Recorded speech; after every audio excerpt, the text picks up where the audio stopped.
वज़ीर-ए-आज़म शहबाज शरीफ से चेयरमैन पाकिस्तान पीपल्स पार्टी बिलावल भुट्टो के वफ़द की हमरा मुलाकात हुई है। वज़ीर-ए-आज़म ने आलमी अमन के लिए की जाने वाली सिफारती काविशों से आगाह किया है।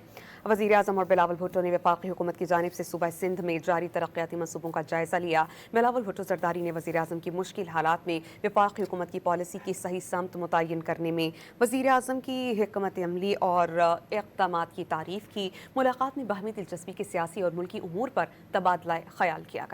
बिलावल भुट्टो ज़रदारी ने जंग के तनाज़ुर में वफाकी हुकूमत की पॉलिसी की तारीफ़ की है। वज़ीर-ए-आज़म शहबाज शरीफ से चेयरमैन पाकिस्तान पीपल्स पार्टी बिलावल भुट्टो के वफ़द की हमरा मुलाकात हुई है। वज़ीर-ए-आज़म ने आलमी अमन के लिए की जाने वाली सिफारती काविशों से आगाह किया है। वज़ीर-ए-आज़म और बिलावल भुट्टो ने वफाकी हुकूमत की जानिब से सूबा सिंध में जारी तरक्याती मनसूबों का जायज़ा लिया। बिलावल भुट्टो ज़रदारी ने वज़ीर-ए-आज़म की मुश्किल हालात में वफाकी हुकूमत की पॉलिसी की सही समत मुतय्यन करने में वज़ीर-ए-आज़म की हिकमत अमली और इक़दामात की तारीफ़ की। मुलाकात में बाहमी दिलचस्पी के सियासी और मुल्की उमूर पर तबादला ख्याल किया गया। बिलावल भुट्टो ज़रदारी ने जंग के तनाज़ुर में वफाकी हुकूमत की पॉलिसी की तारीफ़ की है।